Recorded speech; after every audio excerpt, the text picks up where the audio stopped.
Bonjour à tous, j'espère que vous allez bien. Aujourd'hui, donc, on va parler de Kestra. Kestra, donc bien sûr le site officiel c'est kestra.io, c'est une plateforme open source d'orchestration déclarative. Aujourd'hui, grâce à cette plateforme-là, on peut faire la création des workflows, on peut gérer du flux de données et surtout elle a une bibliothèque de plugins qui est très très large. On a plus que 600 connexions entre bases de données, entre API et ça permet aujourd'hui de tout gérer à partir d'une seule interface et surtout elle peut s'adapter à tous les environnements et surtout à l'échelle.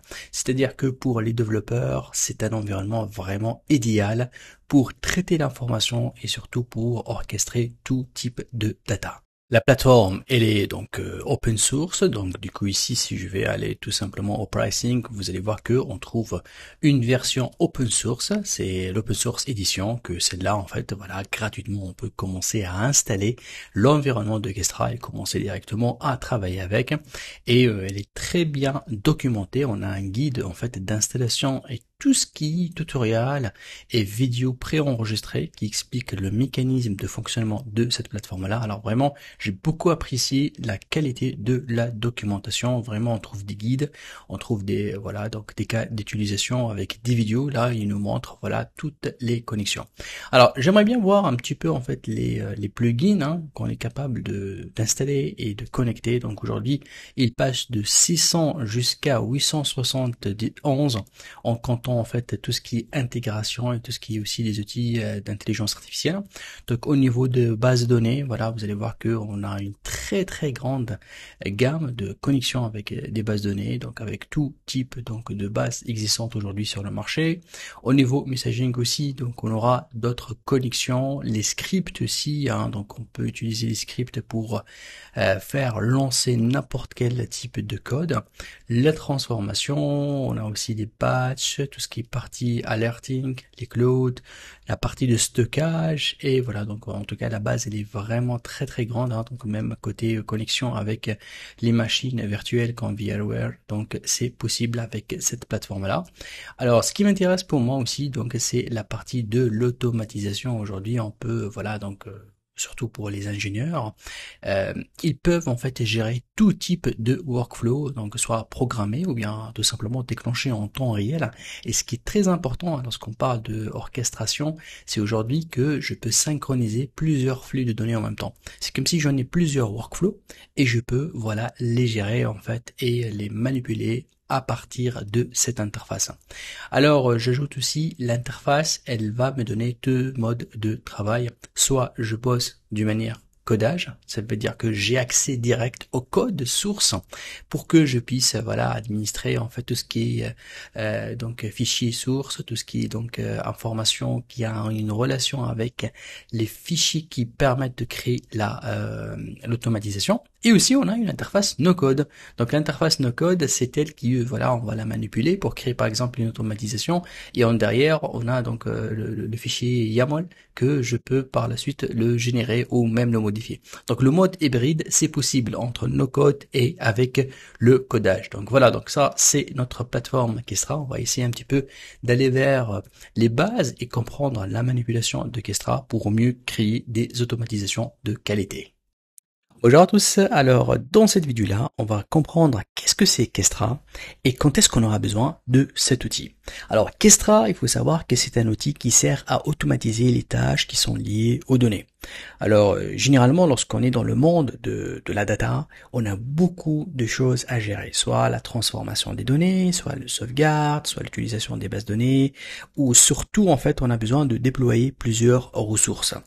Et à ce moment-là en fait, donc soit on fait tout ça à la main, et bien sûr c'est lent et c'est compliqué, c'est pas évident, ça demande beaucoup de techniques, soit on va faire appel en fait à des outils ou bien des solutions comme par exemple Airflow. Ce sont en fait des outils qui sont bien sûr trop techniques et pour les maîtriser, il fallait avoir vraiment un expertise dans ces outils-là. Et si on va faire appel à ce qu'on appelle les outils qui sont no-code, hein, donc aujourd'hui on a énormément d'outils no-code qui nous aident voilà, à manipuler, à automatiser les tâches. C'est vrai que les no-code ils sont faciles, mais attention, on a des limites. Ça veut dire qu'on n'a pas vraiment la liberté d'appliquer ou de créer des scénarios, des workflows qui sont complexes. Alors c'est pour cela que l'outil aujourd'hui, Kestra, il essaye en fait de nous donner une solution hybride entre le code et le no-code et surtout à la fois facile et elle est capable en fait de créer des workflows complexes. Donc c'est ça un petit peu la définition de Kestra. Et Kestra, faut savoir que c'est une voilà grande entreprise en fait française. Hein. Aujourd'hui, c'est un projet qui est open source et on trouve des milliers d'ingénieurs aujourd'hui qui utilisent voilà donc l'outil Kestra dans le monde. Maintenant, si on va poser la question cas d'usage de Kestra, quand est-ce qu'on aura besoin? On dit voilà. Dans notre cas, on a besoin de faire appel à l'outil Kestra. Alors généralement, on a trois grands domaines. Soit pour tout ce qui est les pipelines en fait de données. Et donc du coup, le fait d'utiliser Kestra vraiment devient très important et voir ça va nous aider énormément. Soit dans tout ce qui est infrastructure, donc l'orchestration d'infrastructure, ou aussi en fait dans l'utilisation, surtout l'orchestration en fait d'applications. Si je prends le cas de l'orchestration de pipeline, alors vous savez que pour les données, aujourd'hui Kestra permet d'automatiser tout le cycle. C'est pas uniquement en fait la partie action, mais on peut commencer de la collecte de données, de la transformation, le déplacement et même l'utilisation des données entre plusieurs voilà bases de données. Je prends l'exemple, voilà, on a des modèles de machine learning, voilà, on veut les alimenter, oui, on peut faire appel en fait à Kestra, on peut connecter plusieurs bases de données entre elles, donc du coup ici l'orchestration de pipeline donc de données, elle est voilà très recommandée d'utiliser Kestra. Si je prends le côté infrastructure. Vous savez, dans les entreprises, lorsqu'on manipule des projets, on a affaire à des infrastructures, et parfois plusieurs infrastructures en même temps. Et c'est là où ça joue en fait avec Kestra. Elle peut aider en fait à gérer les serveurs et les outils, par exemple comme Docker. Et on n'a pas à faire beaucoup de programmation, bien d'installation. Donc on peut vraiment déployer, surveiller et faire évoluer toute une infrastructure d'une manière automatique, sans avoir en fait à voilà tout gérer à la main. Donc il y a cette partie de l'automatisation sur la gestion des plusieurs infrastructures de manière automatique.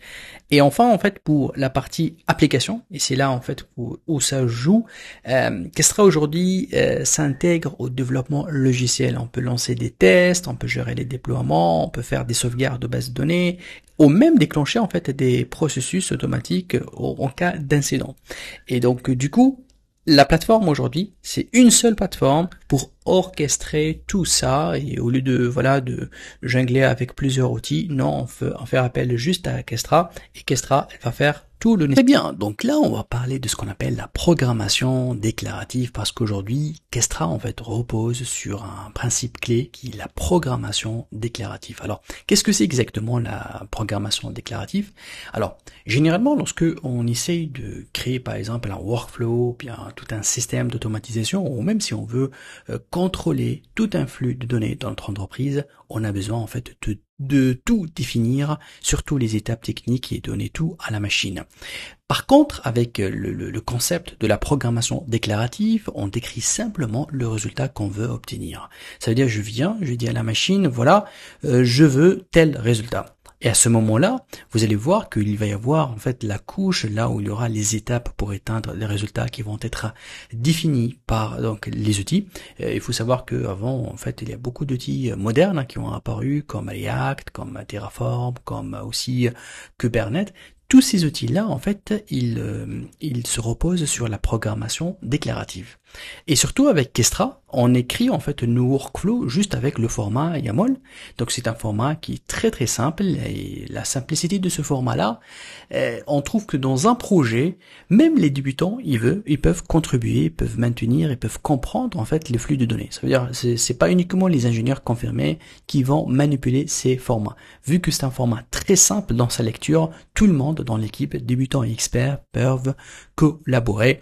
Et vous allez voir que la machine aujourd'hui, elle peut faire l'implémentation complète et technique sans que je définis tous les détails. Donc moi, je donne grâce à un fichier YAML, les résultats que je vais obtenir, Kestra, il va faire le nécessaire en fait pour mettre en place tous les manœuvres nécessaires pour obtenir ce résultat. Alors là, on aura en fait deux informations, bien de termes très très importantes qu'on trouve aujourd'hui sur Kestra. On trouve ce qu'on appelle la logique métier et la logique d'orchestration. Alors la logique métier, c'est quoi? C'est tout simplement les règles qu'on trouve à l'entreprise, voilà, qui peuvent généralement se changer. Donc pour chaque entreprise, elle a ses propres règles, elle a ses propres process, il y a les procédures qui sont orientées métier. Et chaque fois que l'entreprise elle est dans un domaine spécifique, elle doit avoir bien sûr des process et des procédures spécifiques. Mais d'un autre côté, on a ce qu'on appelle la logique d'orchestration. Et là, ici, c'est tout simplement, c'est l'art d'organiser et d'enchaîner les tâches. Et l'orchestration n'a pas besoin d'être compliqué. Tout simplement, ici, on va définir en fait les conditions. On va mettre, voilà, quelles sont les tâches qu'on doit les exécuter en parallèle. Quels sont les triggers, les déclencheurs, on va dire ça. Et l'orchestration, peu n'importe en fait l'orientation au métier, elle va s'exécuter, elle va garder toujours le même concept.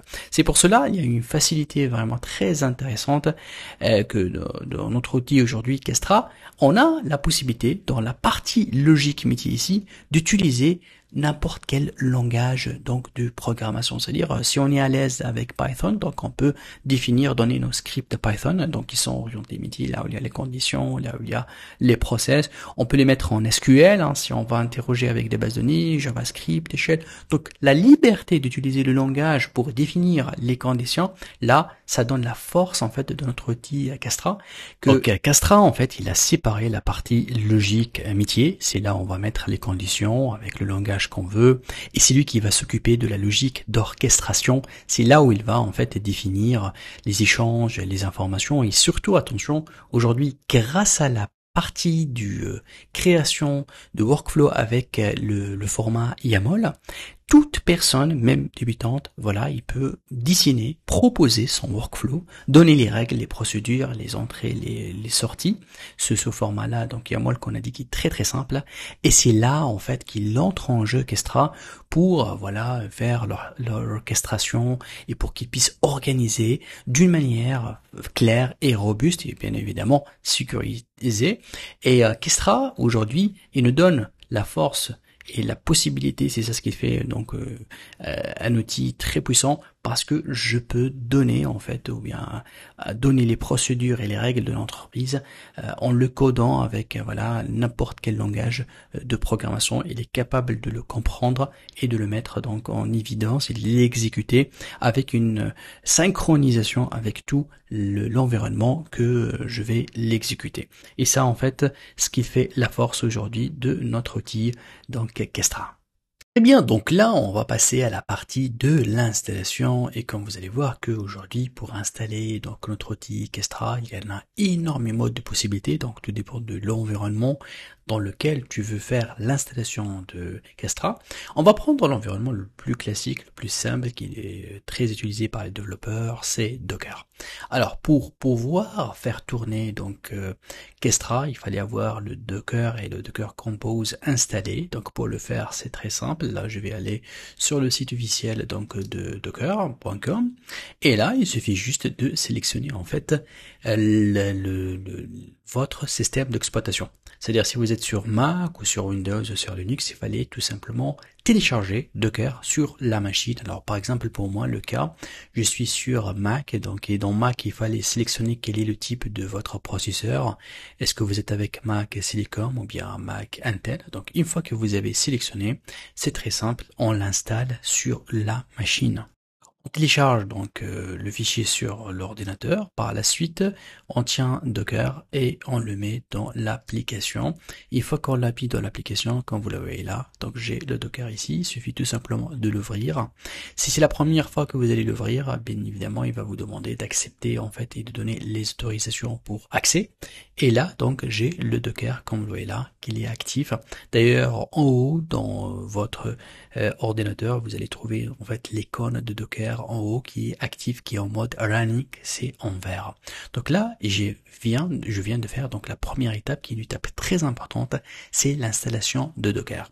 Alors une fois que le Docker elle est installé, il est très important de checker et de vérifier bien évidemment si maintenant Docker il est en train d'être exécuté sur votre machine. Donc du coup on aura besoin de faire exécuter ces deux commandes là en fait sur un terminal tout simplement. Et là, donc, je crée un nouveau dossier, en fait, là où je vais faire l'installation d'Extra. Donc ici, on va essayer d'ouvrir le terminal. On va se positionner exactement, en fait, sur ce schéma-là. Et là, donc, on va commencer à faire exécuter les différentes informations que j'aurai besoin. Donc du coup, grâce au terminal, on va essayer de faire exécuter ces différentes commandes pour en être sûr que déjà Docker qu'il est installé. Donc là ici, on va faire Docker version. Donc là, on est bien avec donc une version donc installée de Docker et le système donc détecte Docker qu'il est déjà en train d'être exécuté. Donc on aura besoin aussi donc de Docker Compose version. Donc ça c'est très important pour en être sûr que le Docker Compose lui aussi donc il est bien installé ici. Et tout ce qu'il reste à faire en fait, c'est que je vais exécuter cette commande là. Alors si je suis sur Windows, je devrais exécuter cette commande et si sur Mac, j'exécuterai cette commande là. Donc il suffit tout simplement de copier et venir ici et de l'exécuter. Donc voilà, là il est en train donc de faire l'exécution et le téléchargement donc de notre dossier donc Kestra sur notre machine. Alors on va jeter un petit coup d'œil pour voir, pour être sûr que voilà donc le fichier vient d'être installé ici. Donc là maintenant ce que j'aurais besoin c'est que je dois faire donc lancer Kestra. Donc j'ouvre et je lance ici donc cette ligne de commande là. Donc là ici il est en train de faire donc tout ce qui est donc le lancement et le téléchargement de tous les fichiers en fait qui sont à l'intérieur donc de notre fichier qu'on vient donc de l'installer. Donc ça prend juste quelques minutes hein, le temps qu'il télécharge et complète tous les fichiers nécessaires pour pouvoir donc lancer Kestra. C'est bien sûr avoir un espace sur votre ordinateur comme vous voyez là ici, donc on est en train de parler de 2 Go et demi pratiquement au nombre de fichiers qu'il y a à installer. Donc tout dépend bien sûr de votre connexion. Si vous avez une bonne connexion, ça va demander en juste 2 minutes pour avoir toute l'installation complète. Et voilà, donc là, tous les fichiers ont été téléchargés correctement. Donc ce qu'il reste à faire, en fait, j'aurais besoin en fait d'exécuter ou bien d'accéder à cette interface-là. Donc c'est un URL en localhost avec le port 8080. Ici en fait où on peut découvrir en fait l'interface de Kestra comme vous voyez là ici.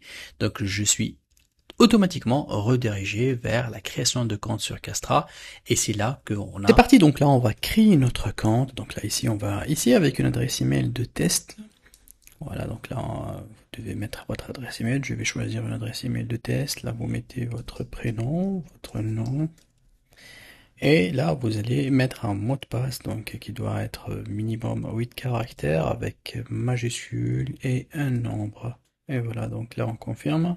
Et une fois qu'on a confirmé donc notre mot de passe, on se trouve directement sur l'interface de Kestra. C'est la toute dernière version. Donc là ici, grâce à cette version-là, on peut bien évidemment donc commencer à faire le paramétrage et la création. Alors sur notre interface, vous allez voir que bien évidemment là ici, on a accès au tableau de bord. Et surtout, ce qui m'intéresse, c'est cette partie-là, les flows, c'est là où il y a les workflows. Donc tous les workflows que je vais créer, ils vont être bien évidemment disponibles ici. Et aussi, ce qui est très intéressant aujourd'hui sur Kestra, je peux avoir ce qu'on appelle de blueprint. Ce sont des workflows qui sont déjà mis en place, qui sont testés avec des tutoriels. Ça m'aide énormément en fait, surtout pour les débutants en fait, à prendre quelques exemples pour les tester et voir parfaitement comment ça s'exécute les workflows sur Kestra. Vous avez aussi donc une partie qu'on appelle l'exécution. Alors l'exécution, chaque fois que j'exécute un workflow, donc je vais voir tout simplement les différentes exécutions ici avec toutes les informations et tous les états. Est-ce que c'est success? Est-ce que ça a été un échec? Est-ce que voilà, il appartient à quel namespace? Parce que là ici on a la possibilité de travailler donc de ce qu'on appelle des espaces de travail. Alors, je peux créer plusieurs. J'ai aussi la possibilité d'accéder à ce qu'on appelle s'appelle au fichier log. Ça m'aide énormément en fait pour comprendre si jamais il y a des erreurs qui sortent lors des exécutions.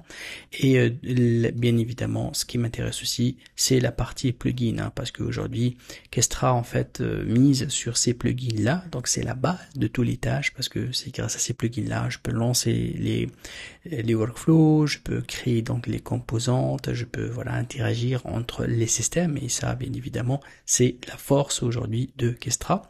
Vous avez donc aussi le blueprint, je peux avoir accès à partir de là. Donc aussi vous avez aussi d'autres blueprints qui sont ici bien programmés, qui vous donnent aussi une information sur les différents environnements utilisés pour chaque blueprint. Ça c'est grosso modo en fait l'espace de mon tableau de bord de Kestra. On a aussi l'espace de stockage, donc tout ce qui est storage, donc on le trouve ici. Donc tous ces systèmes-là, ils sont aujourd'hui disponibles sur Kestra à partir de cette interface utilisateur qui est user-friendly, très facile à utiliser, que vous allez voir lorsque je vais manipuler, je réussis à accéder au no-code, et tout ça, ça fait de Kestra un outil indispensable pour l'entreprise et un outil qui va nous permettre d'interagir facilement avec tout notre projet. Alors maintenant, on va entrer dans l'interface et on va un petit peu aller à la création d'un flow et mieux comprendre comment sur Kestra on organise nos flows. Alors d'abord, il faut savoir qu'on a ici un petit espace qui s'appelle namespace. Ici, dans cette partie-là, c'est comme si je vais créer des dossiers et à l'intérieur de ces dossiers-là, je vais créer des flows. Alors, l'organisation de dossiers, elle est très importante parce que pour une entreprise, ça peut organiser les différents projets et organiser la collaboration entre les différentes équipes. C'est comme si je suis dans mon ordinateur, je vais créer des dossiers pour séparer les différents flows. Et le workflow ou bien le flow, lorsque je le crée dans un espace, je peux bien évidemment le partager avec d'autres personnes et donner le droit à des personnes dans mon équipe pour pouvoir le manipuler. Et c'est ça la notion de namespace qui est très importante, parce que grâce à cette notion-là, je peux diviser les rôles, je peux même déclarer en fait des variables ou des valeurs par défaut à l'intérieur d'un dossier, je peux l'utiliser par la suite. Donc du coup, il va être très facile à manipuler ces variables-là lorsque je les déclare. Il y a aussi même ce qu'on appelle les secrets ou bien les propriétés par défaut qui sont très importantes. Elles facilitent la gouvernance de nos projets. Alors maintenant, lorsque je clique ici sur Follows, ou bien je peux aller même dans la page d'accueil et cliquer sur Create Follow ici, vous allez voir que là, j'aurai en fait deux interfaces qui sont très importantes. Alors, j'ai cette interface-là, là où je peux créer en fait avec la programmation mon flow. Et la programmation qui est faite ici, c'est tout ça, ce sont en fait des fichiers qui sont avec le format YAML. C'est un format très simple, déjà c'est une surcouche de fichiers JSON ou de format JSON qui est très utilisé pour interconnecter d'autres applications. Et le format YAML, c'est un format qui a été créé spécialement pour toutes les personnes qui sont pas trop techniques. Vous allez voir que c'est très facile à comprendre, facile à lire et facile à mettre à jour. Et j'ai une deuxième interface qui est celle-là.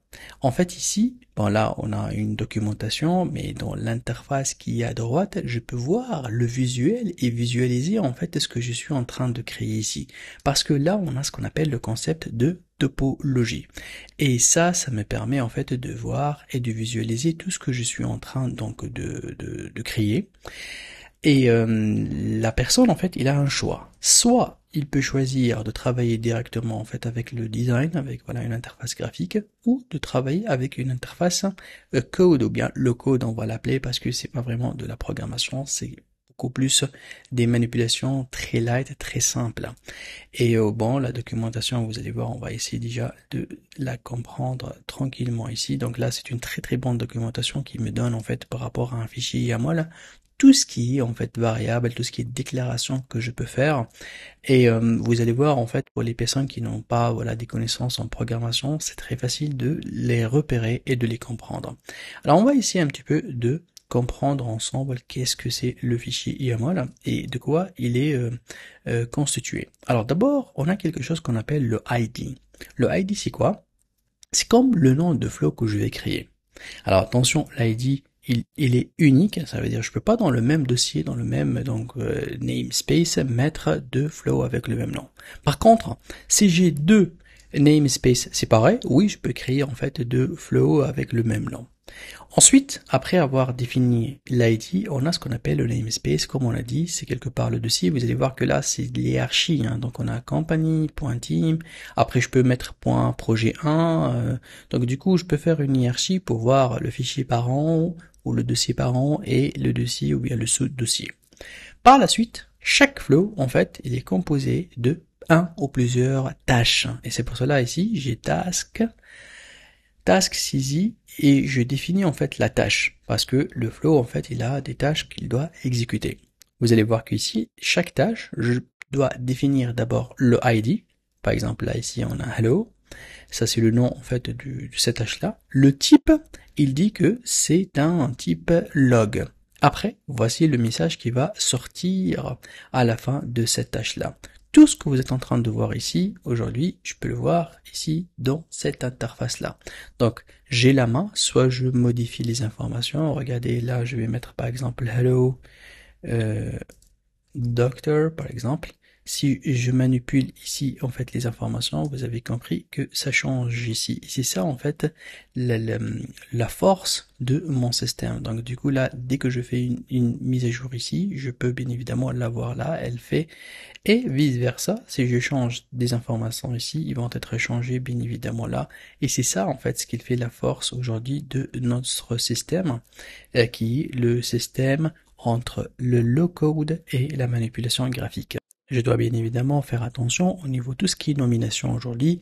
On n'est pas limité réellement au nombre de caractères, mais il fallait bien sûr que ça soit alphanumérique et il fallait bien évidemment ne pas utiliser donc l'espace. Donc là ici, on va le faire comme ça.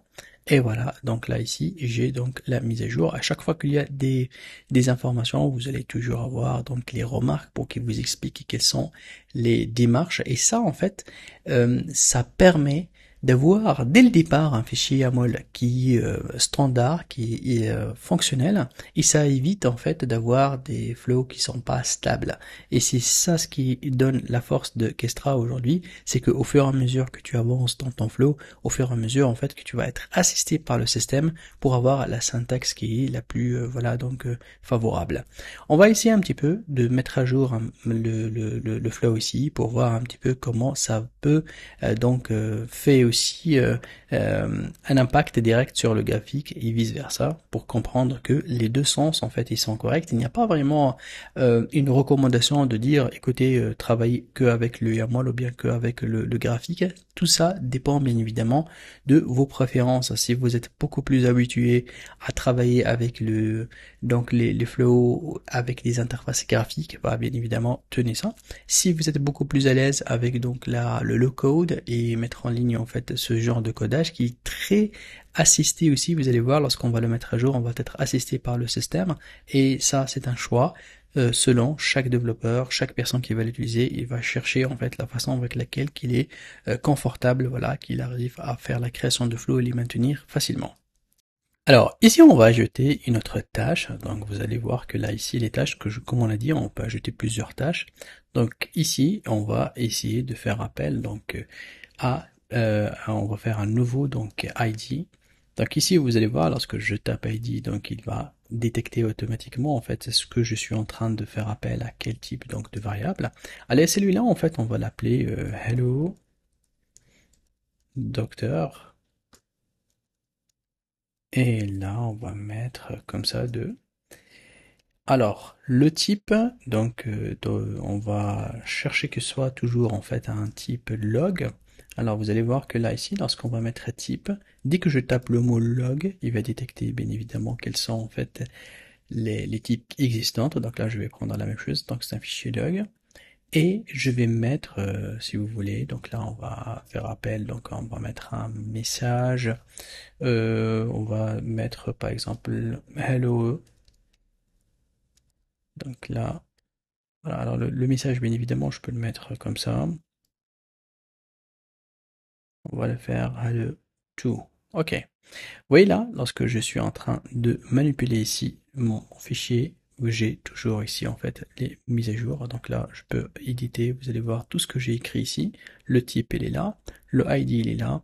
Et le message qu'on vient donc de mettre aussi, il est affiché. Donc tout ce qu'on va faire ici sur notre fichier, il va être bien évidemment mis en évidence et bien affiché sur le système. Alors, dans notre outil, aujourd'hui, on a deux types de tâches. Alors, il y a les tâches qu'on appelle ça les tâches exécutables, il y a aussi les tâches de flux. Alors, les tâches de flux, on les appelle en anglais flowable task, et celles qui sont de l'exécution runnable task. Alors, c'est quoi la différence, en fait, entre ces deux types de tâches? Alors, je veux bien commencer avec ces tâches-là, donc les tâches qu'on appelle les tâches de flux. Aujourd'hui, grâce à ces tâches-là, en fait, on peut contrôler le comportement d'orchestration. Alors, généralement, ils sont donc des tâches qui permettent soit d'exécuter d'autres tâches en parallèle, soit de switcher, soit de chercher. Donc, ce sont pas des tâches là où ils font, en fait, une action qui donne un résultat tout de suite, un résultat d'une tâche comme on le voit directement dans les tâches exécutables. Alors, c'est pour cela que là, les tâches de flux, ce sont des tâches donc légères. Alors, par exemple, parmi les tâches qui sont très connues, on l'utilise énormément lorsqu'on veut lancer deux tâches en même temps, ou bien parfois on veut créer en fait des branches selon voilà les résultats qu'on reçoit, donc les conditions qu'on appelle si alors. Donc si la tâche me donne tel résultat, alors je vais exécuter une autre tâche de suite. Donc ce genre de conditionnel, on le fait avec les tâches de flux. C'est pour cela qu'on l'appelle les tâches de flux. Il organise le déroulement de toutes les autres tâches dans mon flux.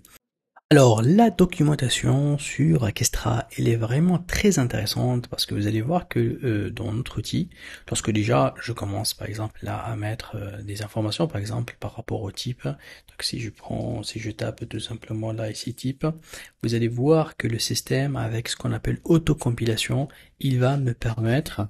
Et ce système d'autocompilation, donc, il va m'aider vraiment donc à trouver les suggestions, s'il y en a des suggestions donc qui sont disponibles.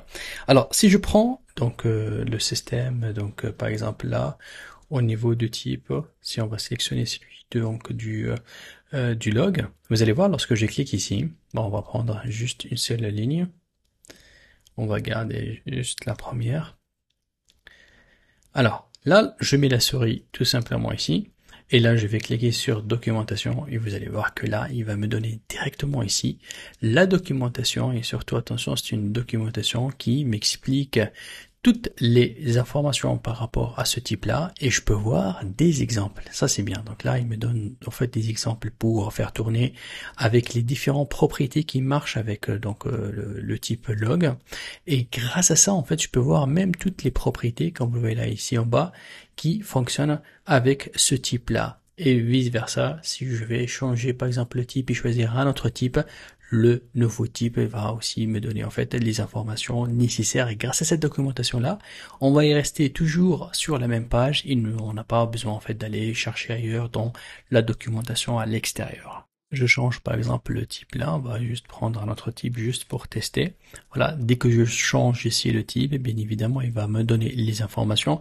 Par exemple là, bien évidemment, il va y avoir un message d'erreur parce que là, il va pas reconnaître en fait les différentes propriétés qui sont présentes ici, comme celui du message. C'est normal parce que là, si je regarde l'exemple et je regarde ici en fait les propriétés, voilà.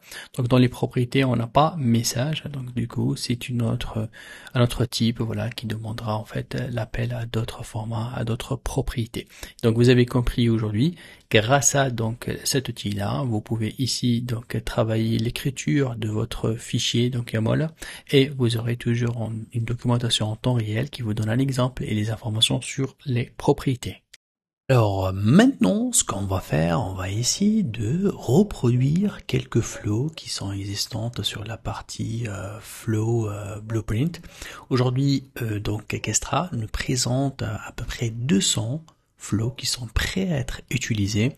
Donc ils sont répartis ici selon plusieurs catégories, hein, tout dépend ce que vous voulez. Donc le Getting Started, c'est quelque part en fait le workflow de base, hein, que vous aurez besoin pour comprendre les bases, pour démarrer le flow. Il y en a aussi un petit peu ceux qui utilisent donc le Python, le SQL, les bases de données. Donc il y en a énormément en fait de flow. Moi, ce que je vous conseille, hein, vous devez tout simplement sélectionner quelques flows qui vous intéressent. Par exemple, par rapport à nous, on va essayer de reproduire au début le workflow Hello World. Donc celui-là qui va tout simplement faire un affichage. En fait, il va prendre des entrées, il va faire une sortie. Donc on va commencer à comprendre et à exécuter et reproduire carrément toutes les tâches et les inputs qui sont ici avec le déclencheur. Par la suite, on va essayer de reprendre un autre flow qui est celui-là. Celui-là, en fait, c'est pour gérer les demandes de congés, voilà. Donc ça, c'est parmi les flows qu'on peut les implémenter en entreprise. Il utilise Slack, donc du coup, il va le directeur, ou bien tout simplement le responsable RH, il peut recevoir la demande des personnes qui veulent avoir du congé et le système va leur donner la date de début et de retour du congé. Donc celui-là, avec plusieurs inputs, avec les tasks, on va essayer de le reproduire et l'exécuter. Et finalement, on va un petit peu travailler aussi ce flow qui est très intéressant. Celui-là, il peut extraire de contenu JSON, en fait, voilà, sur une base de données qui existe sur Internet. Par la suite, il va faire appel à un script Python pour plutôt nettoyer, formater ce contenu-là, parce que ça va être un contenu qui n'est pas formaté, et par la suite, le système, il va le rendre sous format JSON, on va dire un fichier plus exploitable. Et par la suite, avec une requête SQL, on va calculer par rapport à chaque marque là le prix moyen. Voilà, donc du coup un retour sous format d'un tableau qui qui va exécuter des tâches spécifiques. Donc là ici dans ce flow là, c'est un peu plus avancé. On injectera un code Python et on injectera aussi donc du requête SQL. Donc les trois exemples, bien évidemment, il n'y en a pas que ça. Il y en a énormément d'autres exemples qui sont très intéressants à tester. Nous, on va essayer petit à petit de reprendre ces exemples-là, on va les reconstruire pour voir l'efficacité, comment vraiment en réalité ça donne de résultats. Tout ce qu'on va le faire, on va le faire surtout avec la partie qui va être une partie très basée en fait sur ce qu'on appelle le no-code, parce que le no-code, grâce à ce no-code là, donc c'est cette partie-là, grâce à nos codes, on va être capable en fait de carrément créer des flows sans avoir à taper aucune ligne de code et automatiquement Kestra il va créer pour nous cette partie-là qui est la partie donc faite voilà avec ce formatage, avec un codage comme vous le voyez là ici, mais on n'aura pas besoin de taper aucune ligne de code, on va juste faire appel au no-code et c'est ce no-code là qui va se charger à nous créer le YOML donc format.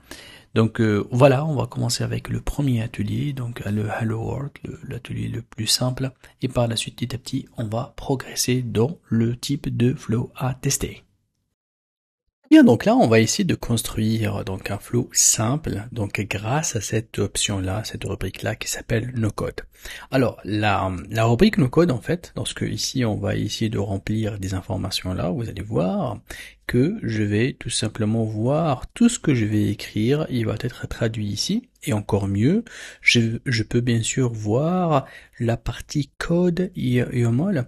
Donc, lorsque je remplis les informations ici, ça va avoir un impact direct ici dans le visuel et surtout un niveau de codage qui va être créé ici au fur et à mesure. Alors par rapport à nous aujourd'hui, on va essayer de créer carrément un nouveau flow. Donc là, celui-là, on va pas l'enregistrer. Donc on va essayer de créer un en travaillant sur le no-code. Donc là, je prends cette partie no-code, je le mets dès le départ ici et on va avoir tout simplement un affichage de tout ce que je vais créer ici. Alors, d'abord, on va essayer donc de créer plutôt un flow là où il va y avoir une entrée, Il va y avoir aussi un déclencheur qu'on appelle le trigger. Ça veut dire que quand est-ce que ce flow-là il va être déclenché, le déclencheur, je peux faire par exemple avec une tâche schedule, ça veut dire programmer pour le dire, voilà, je veux que tu te déclenches chaque heure ou bien chaque jour, ou bien parfois même on peut faire des webhooks, ça veut dire faire connecter le flow avec d'autres outils, d'autres applications tiers. S'il y a une action qui est faite quelque part, le système peut se lancer. Par exemple, je peux le connecter à un fichier Google Sheets et si une nouvelle ligne apparaît dans ma base de Google Sheets, à ce moment-là, en fait, le flow il peut se déclencher pour exécuter d'autres tâches. Alors, première chose que je vais faire ici, donc on va essayer de donner en fait un nom donc à notre système, vu que ça va être un premier exemple simple. On va l'appeler tout simplement ici, donc on va l'appeler Hello World. Donc là, ici, on va renommer tout ça et on va l'appeler Hello World. Donc ça, c'est le nom en fait de mon flow. Et comme l'espace en fait là ici, on peut carrément donc sélectionner un autre espace. Si je veux le mettre dans un autre dossier, bien sûr, je peux enregistrer au fur et à mesure. Mais bon, l'erreur, il n'y en a aucun souci parce qu'au fur et à mesure que je complète en fait la création de flow, à ce moment-là il va y avoir une vérification qu'il n'y a pas d'erreur dedans, mais c'est très intéressant en fait de penser aussi à enregistrer de temps en temps que vous progressez dans votre flow. Alors au niveau donc de ce système là, donc comme description on va dire voilà, la description ça va être tout simplement un workflow, là on va faire un hello world et on va se concentrer à ce que ce flow là va avoir des inputs, il va avoir par exemple 3 tâches et un déclencheur. Alors maintenant, on aura besoin en fait d'ajouter une entrée. Donc là, je clique ici sur donc cette option-là pour ajouter donc mon entrée. Et donc l'entrée, on va faire une entrée, voilà, une chaîne de caractères. Donc on va chercher ici string. Donc voilà, ça c'est pour dire que c'est une chaîne de caractères. Et on va l'appeler tout simplement user. Donc ça va être l'utilisateur. Donc là ici c'est ma chaîne. Et je peux ajouter aussi une information par défaut. Par exemple là l'information du user, on va l'appeler Dr Firas. Par exemple ça c'est une information par défaut qu'on va le mettre ici. Et on peut enregistrer en fait cette entrée là. Ah oui, donc le flow is already exists. Donc là je vais revenir en fait sur ce flow là et on va l'appeler hello world 2 parce que dans le même dossier on a déjà en fait ce flow là. Donc là on enregistre et voilà, donc l'enregistrement vient de se faire. Donc ici déjà je peux regarder que donc là je suis en train de voir ce flow là, donc c'est un flow qui s'appelle hello, donc là je suis en train de voir le fichier YAML. Donc comme vous le voyez, au fur et à mesure que je suis en train de créer, il est en train de mettre à jour. Donc là au niveau des tâches, bien sûr on va essayer de mettre à jour nos tâches et créer nos propres tâches. Là je vois le input qui a été fait avec les propriétés de l'input et là en fait le nom en fait de notre flow. Alors je reviens toujours sur le no-code, donc on peut le mettre ici en fait dans cet onglet là, voilà, et après on peut bien évidemment chercher la configuration qui nous va le plus. Donc là j'ai donc défini les informations, j'ai défini les inputs, ce qu'il reste maintenant c'est commencer à travailler sur les tâches. Alors les tâches, je peux supprimer celui-là si j'en ai pas besoin, et donc là, je vais cliquer pour créer une première tâche. Donc sur ce bouton-là, donc pour ajouter ma première tâche. Donc j'ai cliqué ici. Et là, je vais tout simplement taper ici retour. Donc là, je suis en train de travailler avec l'autocompilation. Donc dès que je tape, le système il va bien évidemment m'aider à trouver tout simplement le type qu'il faut. Donc là, je vais faire une tâche de retour. Après, je vais faire une tâche de commande. Et après, je vais faire une tâche de log. On va commencer avec la première. Donc c'est ce qu'on appelle la tâche de retour. Alors ici, dans la tâche de retour, on va bien évidemment lui donner par exemple là un premier nom.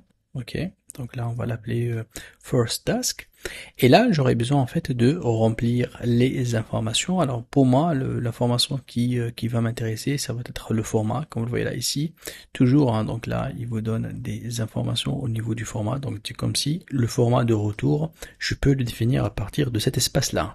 Alors là, je vais tout simplement donc ajouter le format. Donc ici, je vais mettre dans l'espace ici format trialed, en fait, pour savoir si c'est une valeur qui un paramètre arbitraire qui est défini par Kestra. Donc, pour ce genre des tâches, bon, il n'a pas une signification universelle en langage YAML, mais il est interprété par ce plugin spécifique sur Kestra. Donc là, je vais mettre ici le format. Donc, je vais enregistrer et donc du coup là, on peut dire que on a réussi, comme vous le voyez là ici, de mettre en place donc la première tâche. Donc la même chose si je vais me balancer côté code, vous allez voir que voilà, il vient de écrire donc ce code là et ici il vient de faire afficher en fait cette tâche là comme je la veux. Donc du coup on peut fermer ça et après on peut aller pour ajouter si on veut un deuxième task, donc créer une deuxième tâche ici en cliquant sur add. Alors, on va ajouter une nouvelle tâche. Donc là, on va cliquer ici. Donc cette fois-ci, on va travailler sur un shell commande. Donc il y a un shell commande, il y a un shell aussi script. Mais cette fois-ci, on va le demander en fait, voilà, de passer sur le shell. Dès que je tape shell, donc en auto-compilation, le système il va donc m'aider en fait à trouver en fait le shell qui m'intéresse. Alors je vais sélectionner shell commande ici. Bien évidemment, je peux par la suite donc lancer et mettre les différentes documentation si j'en ai besoin. Donc là ici déjà on commence à lui donner un nom. Donc ça c'est donc pour mon shell. Alors je regarde ici s'il y a un message d'erreur pour voir donc d'accord, donc là on va ici donc de continuer en fait bien évidemment les informations parce qu'au niveau du shell j'aurai déjà comme propriété de mettre une ou plusieurs commandes. Je peux même mettre ce qu'on appelle avant commande, donc avant qu'il lance la commande je peux aussi donc créer des valeurs ici. Comme je peux bien évidemment en même temps vous allez voir là je peux tout simplement me basculer ici voilà sur le code. Et je suis en train de voir, voilà, donc là, il ajoute en fait ce système-là. Par exemple, là, je peux continuer dans cette deuxième tâche-là. Je peux faire ici entrée. Donc là, taper donc commande comme nouvelle propriété. Donc là, donc j'ai la possibilité, comme vous voyez, donc de travailler soit au niveau de code, soit au niveau donc du no code. Voilà, donc là, je mets donc commande. Alors, on va prendre comme commande, par exemple, là, je vais lui demander de faire un wait pour qu'il attend, par exemple, pendant quelques secondes. Donc là, ici, je lui demande de patienter pendant 0,42 secondes. Je peux aussi prendre une autre propriété de faire un affichage de tableau, par exemple, là. Donc, qui dit affichage, on va faire un echo. Et je vais utiliser ici les deux points, lorsqu'on met les deux points au début et deux points à la fin, donc ça c'est un output, donc c'est un tableau de output qui contient en fait comme clé output et comme valeur, il y aura toute cette valeur là qui va être retournée. Voilà, donc là ici on vient d'ajouter donc la deuxième tâche, comme vous le voyez là ici.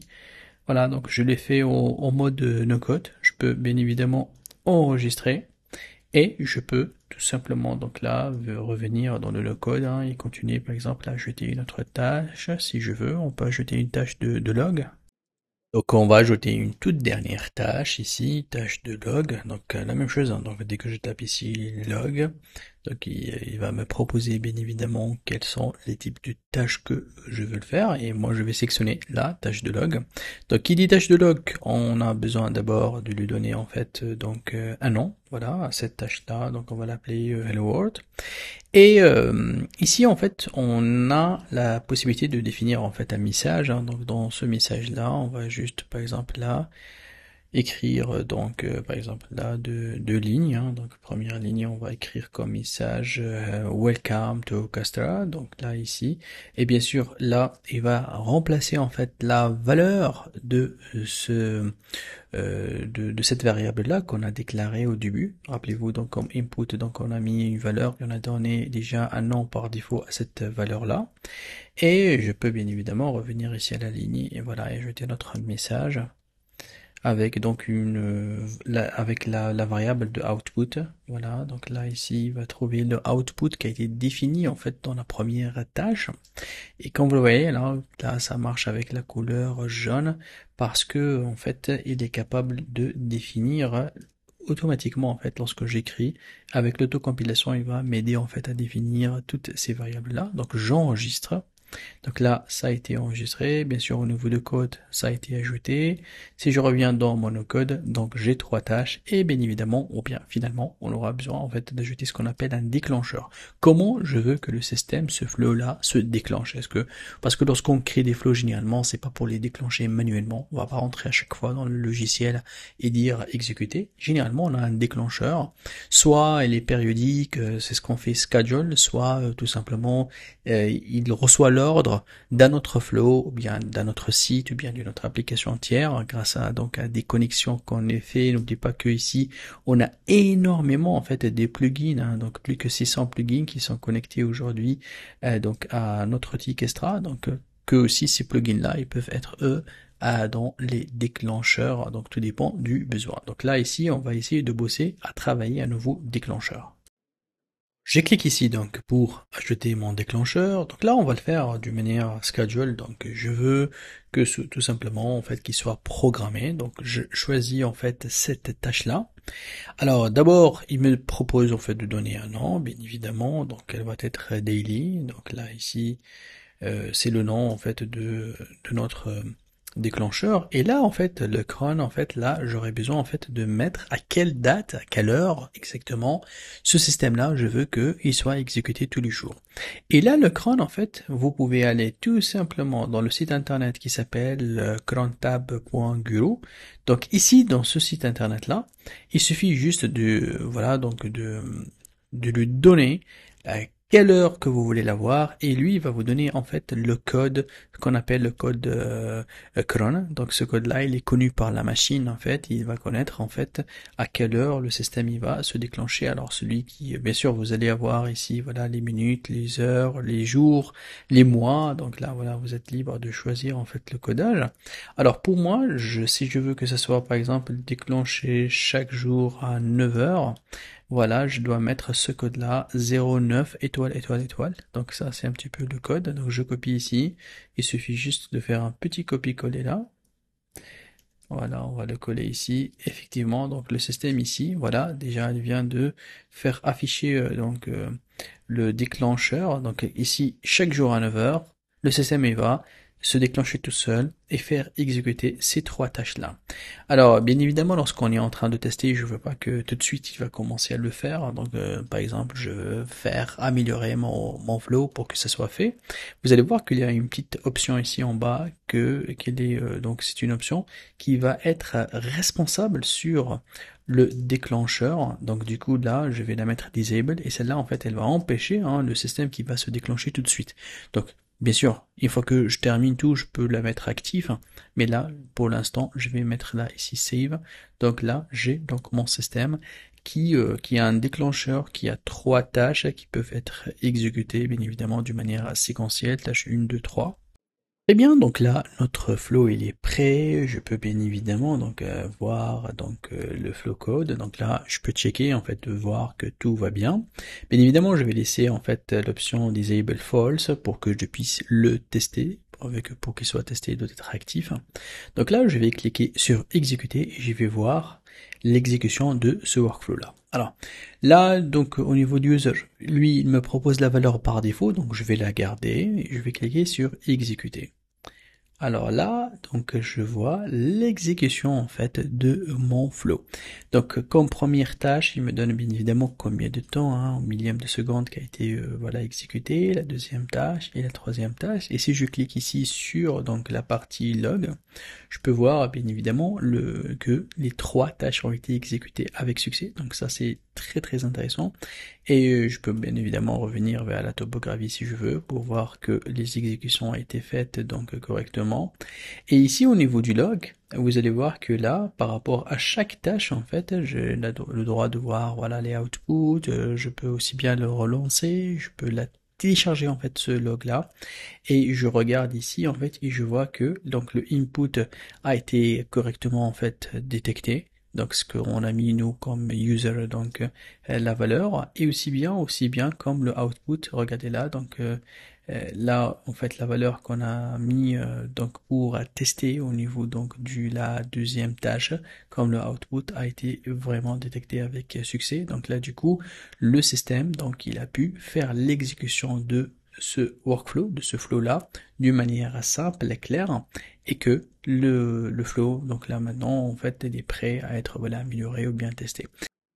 Bien, donc là, on va essayer de créer un nouveau flow, mais cette fois-ci, on va faire un flow qui est un peu plus développé, un flow beaucoup plus business. Donc là, on va faire appel à Slack en tant que messagerie, et on va essayer de faire quelques échanges pour faire lancer donc un flow. Alors ce flow là, donc là on va cliquer sur créer, il va être un flow là où il va recevoir plusieurs entrées. Donc on se bascule sur donc la partie donc no code. Et on va commencer à installer en fait les différentes installations, voilà, et par rapport à notre flow. Pour commencer, comme on sait toujours, il faut qu'on donne un nom en fait à notre flow. Donc là ici, je vais l'appeler Business Process 2, voilà. Au niveau donc du dossier, allez, on va le placer dans tutoriel, ok. En tant que description, on va l'appeler juste donc business process, hein, donc ça va être un business process. Donc on copie ça et dans la description on va mettre business process. On enregistre. Ok, donc là la création de flow vient d'avoir lieu. Donc je reviens dans le no-code. Et ici, en fait, dans mon no-code, je vais essayer donc de commencer à mettre donc les inputs. Donc là, toujours, je laisse toujours la topographie ici pour mieux regarder. Je peux supprimer, hein, si je veux, en fait, cette tâche-là, vu que je vais faire une autre tâche beaucoup plus développée. Et ce qui m'intéresse, en fait, c'est les entrées. Hein. Donc là, j'en ai 0, mais on va monter jusqu'à 4 entrées. Je commence avec ma première entrée, donc ça va être une entrée, donc voilà, de type string. Donc voilà, donc on commencera déjà pour faire entrer une information. Donc son ID request name, c'est comme si on va demander en fait le nom, voilà. Donc c'est un champ obligatoire. Et comme valeur par défaut, allez, on va mettre donc mon nom, donc là, Dr Firas. Ça, c'est tout simplement le premier voilà input. Donc ça, c'est un input qui est très simple, qui vient d'être donc ajouté dans le système. Et si je vais dans le no-code, et voilà, donc là, bien évidemment, ça vient d'être ajouté. Donc vous inquiétez pas par rapport à l'erreur, celui-là, en fait, parce qu'il oblige qu'on a une tâche, mais on va pas tarder à ajouter notre tâche. Alors là, on peut bien sûr passer à ajouter donc un deuxième input. Et c'est parti, donc là, on va ajouter encore une input. Alors l'input, cette fois-ci, en fait, on va mettre une input de type date, parce qu'on va faire une date de début de la requête, une date de fin. Donc là, je vais l'appeler celle-là, requête start date. Et comme valeur par défaut, là, on va mettre tout simplement une date. Donc là, on va dire que la requête, elle va commencer de 2025, donc le mois 8-1. Ça, c'est en fait la date donc de début. Et aussi, donc toujours, je vais ajouter une autre.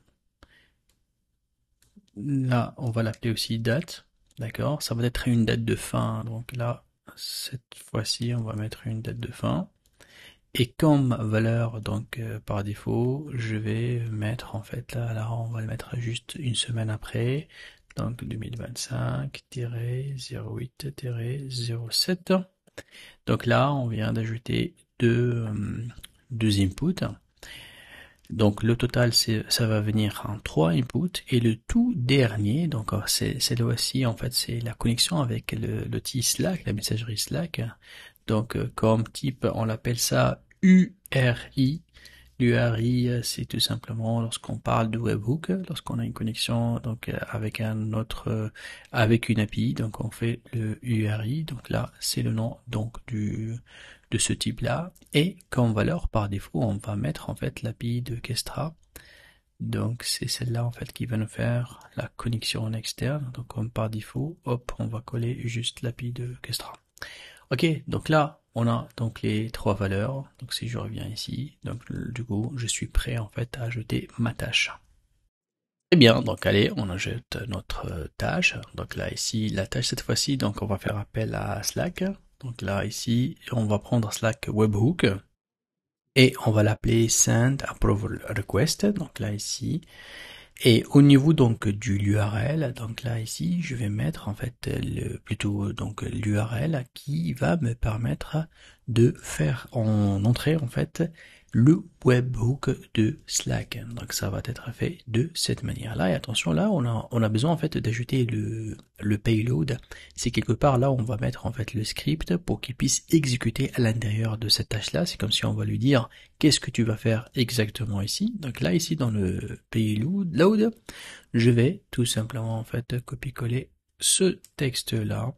Et je vais vous expliquer en fait à quoi il sert. Donc là, ici, au niveau de ce texte-là, c'est comme si je suis en train de lui dire, voilà en fait ce que tu vas faire. Donc du coup, il y a l'information de input request name, c'est là où il va remplacer en fait le nom, ici, dans cette variable-là. Vous le voyez là, donc c'est un message qui va être envoyé donc au channel qui s'appelle Vacation. Donc là, ça doit être bien sûr défini et créé, ce channel-là. C'est comme si là, on demande, voilà, donc l'autorisation pour les vacances pour cette personne-là. Et l'admin doit quelque part, en fait, cliquer pour valider, en fait, cette demande-là. Donc là, je fais save. Donc bien évidemment, il passe en veille là, vu que j'ai tout ce qu'il faut. Donc si je regarde donc mon code, j'ai ici donc la partie là, on a en fait toutes les inputs qui sont là. J'ai ici la partie donc de tâches. Et donc ici, donc le système en fait est prêt à être donc exécuté. Bien évidemment, je peux ajouter un petit wait, voilà, pour donner un petit peu de temps de réflexion avant de faire l'exécution. Donc là, on va ici d'ajouter dans le no-code une autre tâche. Ici, ça va être une tâche de pause. Donc il suffit tout simplement de chercher pause. Voilà. Donc ici, dans la pause, il suffit juste en fait voilà de donner bien évidemment un nom à cette tâche-là. Donc on va l'appeler wait for approval, si tu as un temps d'attente. Et par la suite, en fait, on a besoin en fait de lui donner voilà la durée de cette pause-là, parce que chaque pause en fait elle doit être limitée par une durée. Donc là ici, c'est là où en fait voilà, je vais lui dire par exemple là, ça va être en 2 minutes ou par exemple là, plutôt on va mettre ça, qu'on va le faire en 30 secondes. Voilà, c'est le temps de cette pause-là. Et j'enregistre donc là. Alors maintenant, je vais ajouter toute une dernière tâche. Donc ça va être une tâche de HTTP. Celle-là, en fait, elle va faire une requête. Donc c'est HTTP request. Et ici, donc on va sélectionner ce type-là. On va le donner bien évidemment un nom. Donc ça va être voilà la tâche de process. Donc là ici, alors toujours le URI, donc ça va être donc l'API donc de Kestra. Donc là je copie ici l'API de Kestra et au niveau en fait des propriétés, d'abord je cherche la méthode parce que ça va être une méthode mode post, ce n'est pas un get.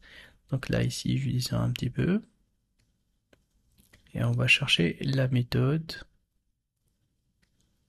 pour pouvoir définir la façon avec laquelle l'information va être échangée. Donc voilà, c'est ici en fait, donc celle-là on va la changer, on va mettre à post. Et on aura aussi donc le content type. Ça doit être en mode JSON, voilà. Donc on le laisse comme ça. Donc on le confirme qu'il va être en mode JSON. Et tout ce qu'il reste à faire, c'est de faire une entrée dans le body. Ça veut dire là, on va envoyer notre input dans la partie body. Donc on va chercher body. Ça doit être parmi les premiers alors. On va monter là-haut. Voilà, ici en fait, voilà, on va faire donc définir notre input. Donc là, on va juste tout simplement copier l'information. Et voilà.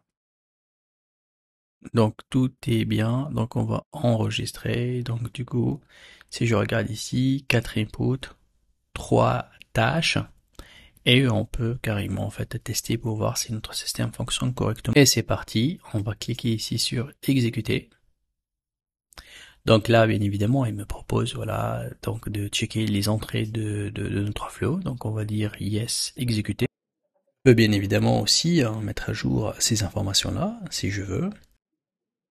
Donc là, il est en train donc d'exécuter donc notre système. Bien évidemment, vous allez voir que là ici, il passe au mode wait. Donc vu qu'on a défini donc le mode wait, donc il va tout simplement faire cette partie-là d'attente.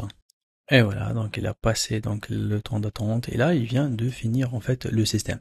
Alors du coup l'exécution a été bien faite, donc là le statut il est success et je peux aller en fait dans cette partie-là qui est la partie output et vous allez voir que là ici si je regarde le process request, donc là, je regarde le body, et effectivement, donc au niveau du body, il a envoyé les informations comme il faut. Donc là, on a Dr Ferraz, la date du but, la date de fin, et donc le système vient donc de faire l'exécution comme il faut de ce flow-là, qui est prêt bien sûr à être modifié, à être amélioré.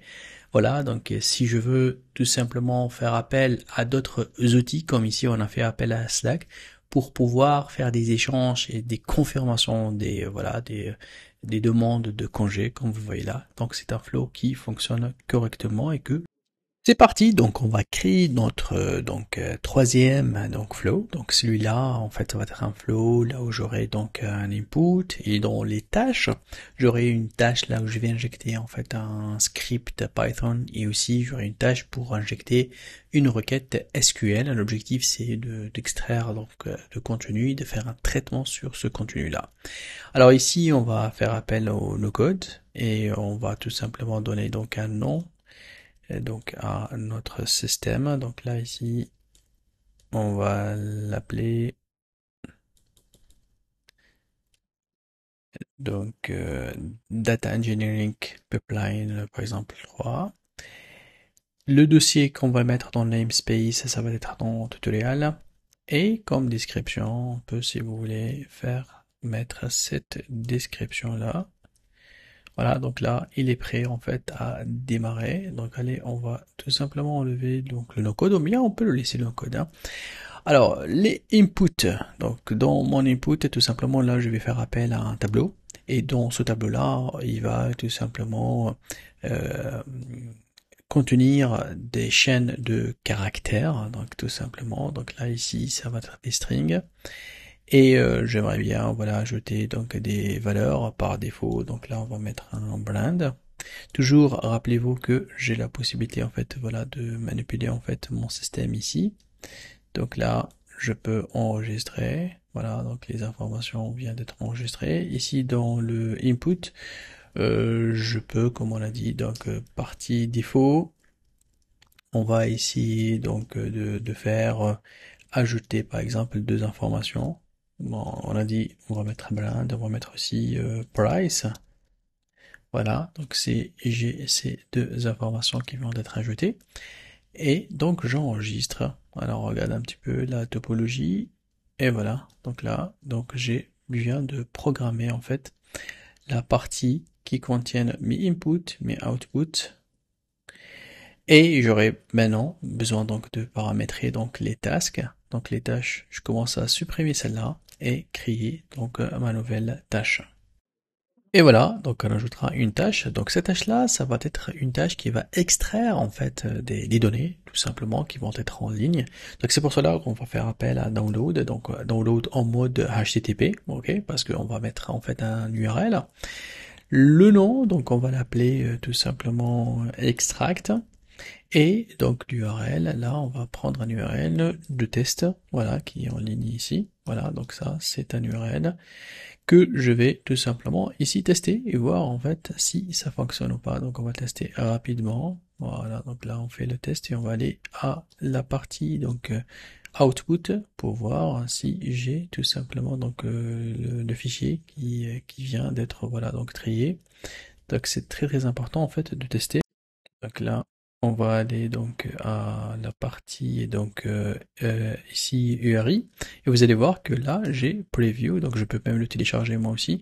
Mais lorsque je clique sur Preview, je vois que toutes les informations en fait à partir de ce dossier-là viennent d'être donc lues parfaitement. Donc là du coup jusqu'ici on peut continuer voilà donc notre flow pour pouvoir tout simplement donc le tester et terminer en fait le travail. Donc là je reviens ici, je clique sur Edit pour que je termine en fait la création d'autres. Alors c'est parti, donc là ici on va passer en fait à notre deuxième tâche. Donc cette tâche là c'est elle qui va nous aider en fait à faire appel tout simplement à un script Python. Donc là ici je peux taper comme ça Python et je vais voir donc le script Python. Donc on va tout simplement copier-coller un code Python ici qui va faire le travail à transformer, voilà, et éditer en fait le fichier. Donc il va y avoir bien sûr un fichier d'entrée, c'est le input, c'est celui qu'on vient de télécharger, et lui il va nous renvoyer bien sûr un fichier de son côté là. Donc ici le code que je vais mettre, donc ça va être un code qui va faire cette lecture là et ce travail là. Donc là ici tout simplement je mets ici donc mon code. Et attention ici dans les propriétés, j'aurai besoin en fait de définir le fichier donc de input et le fichier de output. Et c'est simple, donc là il fallait tout simplement chercher input et par la suite donc output. Il y a énormément en fait de propriétés ici hein, qu'on peut le faire. Voilà, donc le input c'est un objet, c'est un file. Donc comme valeur, donc c'est d'abord cdata.json. Donc ça c'est la valeur avec le fichier et les formats JSON. Et bien évidemment, donc là, je vais tout simplement mettre l'entrée ici. Donc là, elle pointe directement sur le fichier en fait qui a été donc téléchargé. Et je vais aller bien évidemment sur le output file. Donc sur le output. Voilà ici. Donc là, ici dans notre output, la même chose. Donc on va ici de définir en fait la valeur de output et on va lui dire tout simplement que ça va être tout ce qui est fichier donc JSON. Faut juste faire attention que là, ici, on va enlever ces guillemets-là, voilà. Et ici, donc, on va lui dire que ça va être sous format, donc, étoile.json, donc, il va nous générer, en fait, aussi un JSON comme ça. Maintenant, on passe donc à la dernière tâche. Donc là, c'est une tâche. Là, on va faire appel en fait à des requêtes du base de données. Donc là, je vais dans la partie no code. Je vais aller dans les tâches et là, tout simplement, donc je vais chercher le doc query. Vous allez voir qu'il y en a deux, donc je prendrai celui-là. Et ici, en fait, on va commencer en fait à définir donc les informations. Donc là, on va commencer déjà à donner un nom donc à notre requête. Il faut savoir que c'est une simple requête et une seule requête que je vais donc le faire. Alors là, ici, plutôt dans les optional properties, exactement là. On va chercher bien sûr à définir nos inputs. Alors n'oubliez pas que l'input, lui, va recevoir donc le fichier à partir de Python ici. Donc je vais l'appeler product.json parce que je sais qu'il va être donné sous format de JSON. Et là, bien évidemment, je dois pointer en fait vers ce fichier-là qui va être la sortie de transform ici. Voilà, donc là, j'ai bien défini donc mon input. J'aurais besoin en fait de placer aussi mon SQL qui va être là ici. Donc là, ici c'est une simple donc requête. Donc là, ici on va copier donc ma requête. Donc du coup là, on va mettre copier-coller ici. Bien évidemment, il faut penser à soigner en fait la mise en forme parce que la mise en forme doit être faite de cette manière-là pour que ça s'exécute sans erreur.